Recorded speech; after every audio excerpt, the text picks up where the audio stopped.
welcome to Sameer Patel Public School. How are you friends? Today we see chapter 4 of 6th class सहायक वाचन हमारा मध्य प्रदेश की जनजातियाँ. Watch the video from start to end. If you like the video then please like and share. आइए हम chapter 4 प्रदेश की जनजातियों का एक्सप्लेन कर लेते हैं. ठीक है. मध्य प्रदेश भारत का हृदय प्रदेश है. ठीक है. मध्य प्रदेश भारत का हृदय प्रदेश है. समीपवर्ती राज्य जैसे उत्तर प्रदेश, राजस्थान, गुजरात, महाराष्ट्र और छत्तीसगढ़ राज्यों से इसका गहरा नाता है. ठीक है. इन राज्यों की सीमाओं को छूते हुए सबकी ऊर्जा समेटे यह प्रदेश विविधता में एकता का सबसे सुंदर उदाहरण है. ठीक है. इन राज्यों की सीमाओं को छूते हुए सबकी ऊर्जा को समेटे यह प्रदेश विविधता में एकता का सबसे सुंदर उदाहरण है. मध्य प्रदेश की एक पहचान उसकी अनूठी जनजाति संस्कृति है. जनजाति को आदिवासी भी कहा जाता है. ठीक है. उस जनजाति को आदिवासी भी कहा जाता है. ये शब्द इन प्रजातियों की प्राचीनता का बोध कराते हैं. ये शब्द जातियों की प्राचीनता का बोध कराता है. वर्तमान में भारत सरकार के अनुसूची में यहाँ के 43 जनजाति समूह सम्मिलित हैं. अनुसूची में अंकित होने के कारण ही आदिवासी समुदायों को अनुसूचित जनजाति कहा जाता है. ठीक है. प्रमुख जनजातियां हम देखेंगे यहाँ पर कौन कौन सी जनजातियां हैं. ठीक है. प्रदेश में गौड़ जनजाति की आबादी अधिक है. प्रदेश में गौड़ जनजाति की आबादी अधिक है. इस समूह की अगरिया, अशूर, भीमा, डुलिया, ओछा, गोवारी, नगारची, मोघिया, दरोई, प्रधान आदि उप जनजातियां प्रमुख रूप से डिंडोरी, मंडला, जबलपुर, सिवनी, बालाघाट, शहडोल, अनूपपुर, सिंधी, छिंदवाड़ा, बैतूल, होशंगाबाद, रायसेन आदि जिलों में निवास करती है. ठीक है. मध्य प्रदेश एक बड़े हिस्से में गौड़ शासकों का साम्राज्य रहा है. ठीक है. जिसमें प्रमुख रूप से रानी रूपमती, शंकर शाह व रघुनाथ शाह के नाम उल्लेखनीय हैं. ठीक है. गौड़ राजाओं के 52 गढ़ प्रसिद्ध है. इनकी बोली गौड़ी है. भील प्रदेश का दूसरा बड़ा जनजाति समूह है. भिलाला, बारेला, पटलिया आदि इस समूह की प्रमुख उप प्रजातियां हैं. भील संग्रार वीर जनजाति है. इस समूह की स्त्रियां अधिक परिश्रमी होती है. ठीक है. इस समूह की स्त्रियां अधिक परिश्रमी होती है. पश्चिम मध्य प्रदेश के झाबुआ, धार, खरगोन, बड़वानी, रतलाम, मंदसौर आदि जिलों में इनकी आबादी अधिक है. भीलों की बोली भीली और भिलालों की बोली भिलाली होती है. ठीक है. भीलों की बोली भीली होती है और भिलालों की बोली भिलाली कहलाती है. पटलिया भीली की तथा बौरेली भिलाली की उपबोली है. इस जनजाति में टटिया, भील, रघुनाथ मंडलोई तथा भीमा नायक जैसे महानायक भी हुए हैं जिन्होंने अंग्रेजों के विरुद्ध संघर्ष किया. ठीक है. कोरकू इनकी बसावट विंध्य और सतपुड़ा पर्वत श्रेणी के आसपास अधिक है. इन जनजाति समूह में बोपची, मवासी, निहाल, नाहुल, बोधी, बोड़िया आदि उप जनजातियां शामिल है. ठीक है. रायसेन, सीहोर आदि जिलों में कोरकू जनजाति को कारकू के नाम से जानी जाती है. रायसेन, सीहोर आदि जिलों में कोरकू जनजाति कारकू के नाम से जानी जाती है. खंडवा, ब्रह्मपुर, हरदा, होशंगाबाद और बैतूल इनके प्रमुख निवास स्थल हैं. ठीक है. इनकी बोली भी कोरकू कहलाती है. ठीक है. बेगा विशेष पिछली जनजाति की श्रेणी में है। डिंडोरी जिले का चाड़ा बेगाचक के रूप में जाना जाता है, जो इस जनजाति का प्रमुख निवास क्षेत्र है। इसके अलावा मंडला, बालाघाट, शहडोल आदि जिलों में भी बेग आबादी है। बेगा जड़ी बूटियों के विशेष जानकार होते हैं। बेगा जड़ी बूटियों के विशेष जानकार होते हैं। बिछवार, भारोटिया, नरोटिया, राम में भेना, कट भेना, दूध भेना, गोड़वा भेना, कुरका बेगा, शावत आदि बेगा आदि इस समूह की उप जनजातियां हैं। ये पहले स्थान बदल बदल कर बेवर खेती करते थे। परंतु अब स्थायी रूप से कृषि को अपनाने लगे हैं। बेगा की बोली बेगानी कहलाती है। ठीक है, बेगा की बोली को बेगानी कहलाती है। भारिया जनजाति अलग अलग क्षेत्रों में अलग अलग नाम से जानी जाती है। भारिया जनजाति अलग अलग क्षेत्रों में अलग अलग नाम से जानी जाती है। सिवनी और छिंदवाड़ा जिलों में इसे भारिया अथवा भरिया तथा जबलपुर, मंडला और शहडोल जिले में भूमिया कहा जाता है। पांडो भी इसकी उपजाति मानी जाती है। छिंदवाड़ा जिले के तामिया में हजारों फुट गहरी कटोरा नुमा घाटी पातालकोट में ये बसे हैं। इनका जीवन अत्यंत कठोर और संघर्षपूर्ण होता है, क्योंकि छोटी छोटी जरूरतों के लिए घाटी चढ़कर ऊपर आना पड़ता है। इस जनजाति की बोली भरियाटी अथवा भरनोटी कहलाती है। ठीक है। सहरिया शब्द अरबी के शहर शब्द से बना माना जाता है।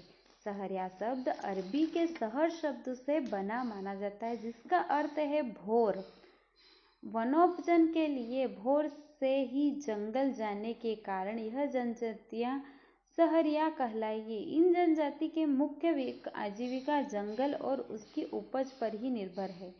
सहरिया प्रमुख रूप से श्योपुर, मुरैना, ग्वालियर, शिवपुरी, गुना, विदिशा और सीहोर जिले में बसते हैं। इन जनजाति की आर्थिक एवं शैक्षणिक स्थिति अत्यंत कमजोर है। ठीक है। सहरिया लोग हिंदी की स्थानीय मिश्रित बोली का प्रयोग करते हैं। ठीक है, वो लोग हिंदी की स्थानीय मिश्रित बोली का प्रयोग करते हैं। ठीक है। नेक्स्ट पॉइंट देखेंगे, आवास। आदिवासी बस्तियां प्रायः दुर्गम क्षेत्रों में है। आदिवासी बस्तियां प्रायः दुर्गम क्षेत्रों में वहां उपलब्ध साधनों से ही वे अपने आवास निर्मित करते हैं। ठीक है। गौड़ अपने मकान लकड़ी, बांस, मिट्टी, पुआल, छिंद के पत्ते, फूस अथवा खपरेल का उपयोग करते हैं। घर के बीचों बीच 3 और कमरे से घिरा आंगन होता है। ठीक है। घर के बीचों बीच में 3 कमरों से घिरा आंगन होता है। आंगन के एक ओर गौशाला होती है। आंगन के एक ओर गौशाला होती है। एक अतिथि कक्ष होता है जिसे बंगला कहा जाता है। ठीक है। एक तो अतिथि कक्ष होता है जिसको क्या कहते हैं, बंगला। घर का मुख्य द्वार फरिका कहलाता है। घर के मुख्य द्वार को फरिका कहते हैं। यह सुंदर और सुसज्जित होता है। इसे समृद्धि का प्रतीक माना जाता है। घर की लिपिपुत दीवारों को गोड़ी ने नोह डोरा से अलंकृत करती है। ठीक है। भित्ति चित्र से अलंकृत करती है। प्रत्येक मकान के पीछे बाड़ी होती है। प्रत्येक मकान के पीछे बाड़ी होती है जिसमें साग सब्जियां उगाई जाती है। ठीक है। कोरकू अपने मकान 2 समांतर कतारों में बनाकर एक आड़ी श्रृंखला से जोड़ देते हैं। समांतर कतारों के बीच का फासला लगभग 40 फुट होता है। ठीक है। सहरिया भी अपने मकान श्रृंखला में उले यू आकार के बनाते हैं। ठीक है। श्रृंखला में उलयू आकार के बनाते हैं। मकान परस्पर जुड़े रहते हैं। बीच में अतिथि गृह बंगला होता है। ठीक है।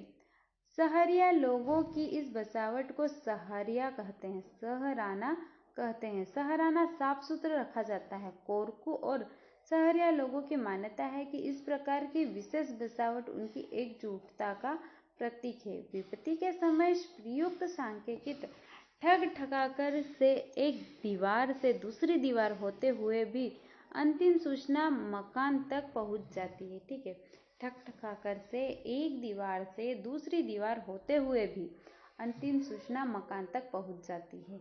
भीलों के गांव फलियों में बटे होते हैं। भीलों के गांव फलियों में बटे होते हैं। ये अपने कच्चे मकान की दीवारों और फर्श को गोबर से लीपते हैं, जबकि गोंड, कोरकू, बेगा, भारिया, सहरिया लोग दीवारों को पीली अथवा सफेद मिट्टी से पोतकर उन पर गेरू से चित्रकारी करते हैं। ठीक है, वे पीली अथवा सफेद मिट्टी से पोतकर उन पर गेरू से चित्रकारी बन करते हैं। कोरकू लाल मिट्टी का भी उपयोग करते हैं। कोरकू जनजाति लाल मिट्टी का भी उपयोग करते हैं। ठीक है, गृह स्थिति की सामग्री। मध्य प्रदेश की सभी जनजातियां गृह स्थिति में प्राय खाट, चटाई, माचिया, अनाज कूटने की टेकी, मूसल, चक्की, कुल्हाड़ी, कृषि के औजार तथा अनाज भंडारण की कोठी आदि रखते हैं। मिट्टी के बर्तनों का स्थान अब पीतल, कांसे, एल्यूमिनियम और लोहे के बर्तन लेने लगे हैं। ठीक है, मिट्टी के बर्तन के स्थान पर अब लोग पीतल, कांसे, एल्यूमिनियम और लोहे के बर्तन लेने लगे हैं। शिकार के लिए तीर धनुष, मछली पकड़ने के लिए कुमनी, ठुंडी आदि का उपयोग भी लगभग सभी आदिवासी समुदाय करते हैं। गाय भैंस के अलावा बकरी और मुर्गी का पालन को वे महत्व देते हैं। ठीक है, गाय और भैंस के अलावा बकरी और मुर्गी के पालन को महत्व देते हैं। हाट बाजार। ठीक है, नेक्स्ट पॉइंट हाट बाजार के बारे में जानेंगे। हाट बाजार पशुओं के क्रय विक्रय का केंद्र होता है। वस्त्र, आभूषण तथा जरूरत की वस्तुएं भी हाट बाजारों में खरीदी जाती है। आदिवासी जीवन में साप्ताहिक हाटों का अत्यंत महत्व होता है।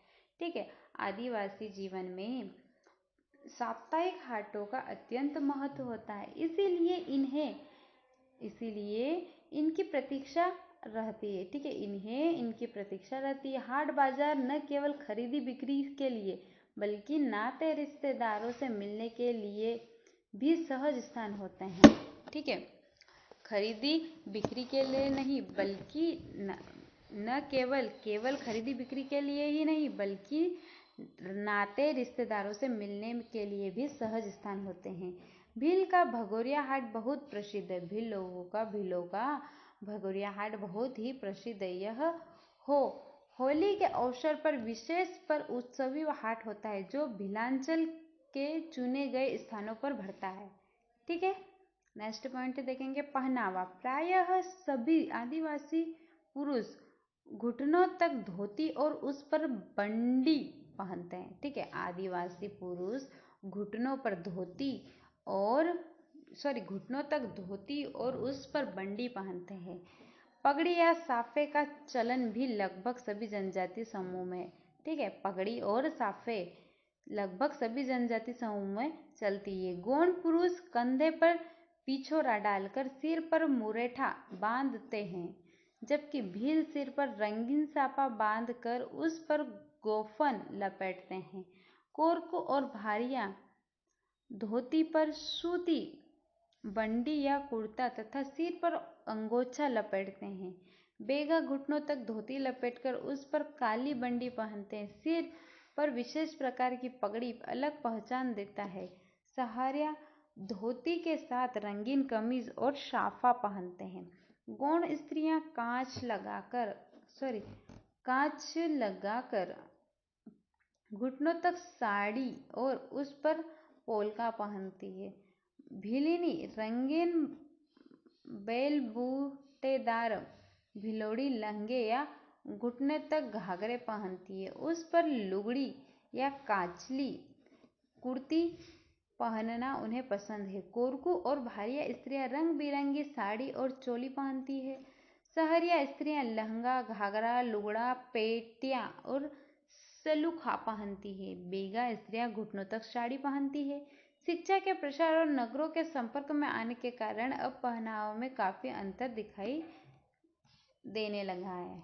ठीक है, अब हम यहाँ पर आभूषण देखेंगे, कौन सी जनजाति कौन सा आभूषण पहनती। ठीक है, आदिवासी स्त्री पुरुषों को आभूषण पसंद है। आदिवासी स्त्री पुरुष को आभूषण पसंद है। सौभाग्य सूचक चूड़ियां, जूरिया, पटा, बहुटा, चुटकी, तोड़ा, पेरी सतुआ, हमेल, डार, झरका, तरकी, बारी और टिकुसी आदि गोड़ियों के प्रारंभिक आभूषण है। ठीक है, गोड़ियों के प्रारंभिक आभूषण है।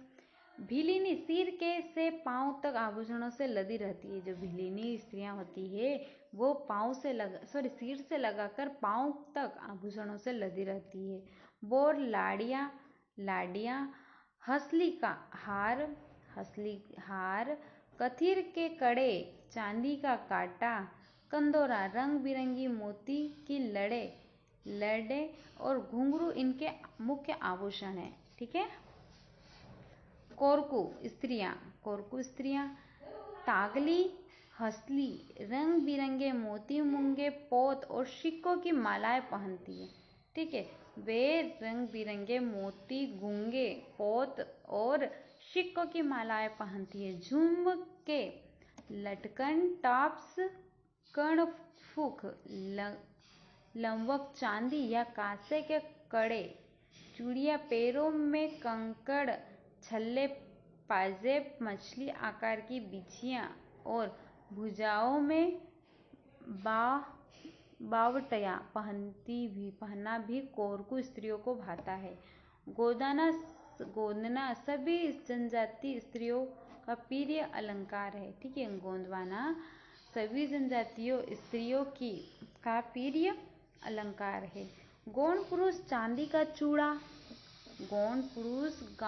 का चूड़ा, मोहर, बुंदा और अंगूठी पहनते हैं। भील कानों में चांदी के कड़े और कमर में कंदोरा तथा घुंघरू धारण करते हैं। गोरकू गले में ताबीज व माला, कानों में जरुंग व मुर्की, हाथ में कड़ा और कंदोरा पहनते हैं। बेगा पुरुष भी नृत्य के समय मालाएं और कर्णाभूषण पहनते हैं। ठीक है, बेगा पुरुष भी जब नृत्य करते हैं उस समय मालाएं और कर्णाभूषण पहनते हैं। जनजातीय संस्कृति अत्यंत समृद्ध है। नृत्य, गीत, संगीत, चित्रकला एवं विविध प्रकार के शिल्प कौशल का ज्ञान आदिवासी समुदायों को परंपरा से प्राप्त हुआ है। ठीक है।